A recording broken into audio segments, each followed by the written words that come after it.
Kahit ganito ang kalagayan ng anak, pakiwari ni Ismael na ipapahiwatig pa ni Kim sa kanya na mahal siya nito.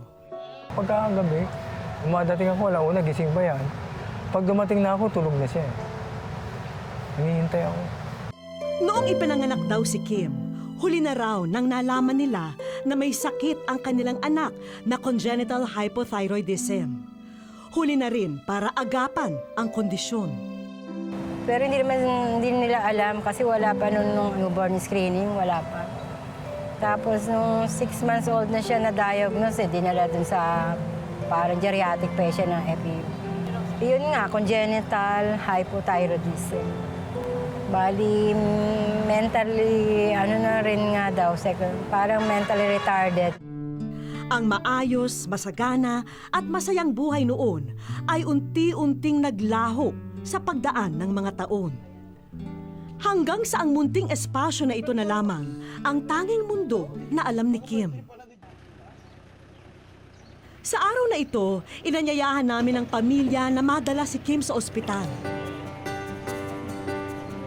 Nandito na po tayo ngayon sa ospital at kasalukuyang nasa biyahe sina Kim at ang kanyang mga magulang.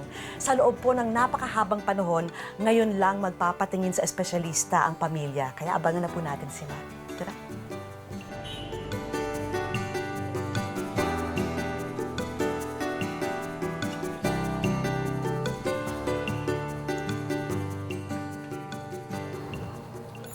Hello po.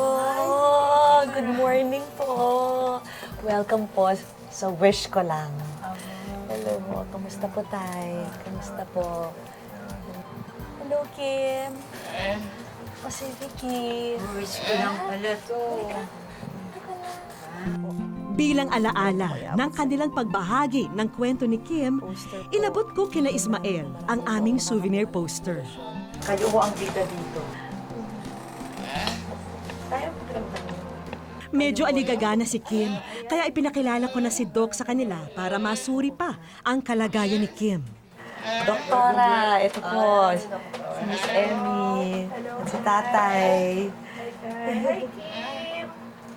Well, kasi yung thyroid hormone, throughout our life, important siya. So, during dun sa bata, important siya sa development. So, dun tayo nahuli, no?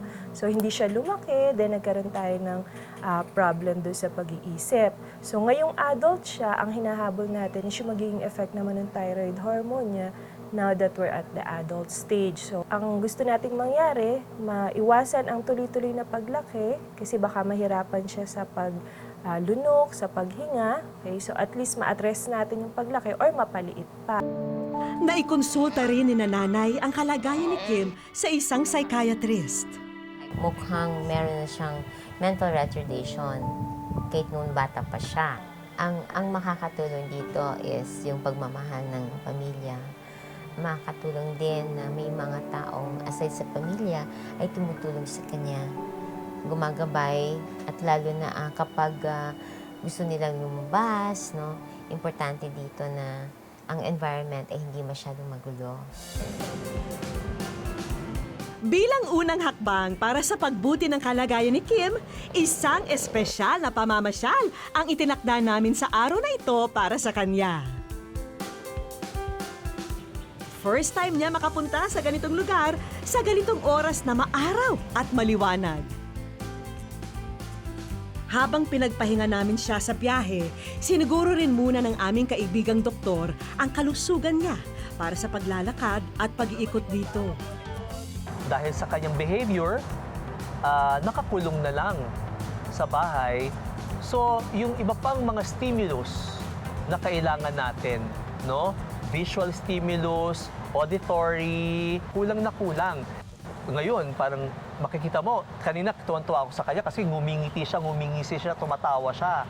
Medyo marami tayong step by step na gagawin para kahit papaano mag-improve pa ng konti yung kanyang personality.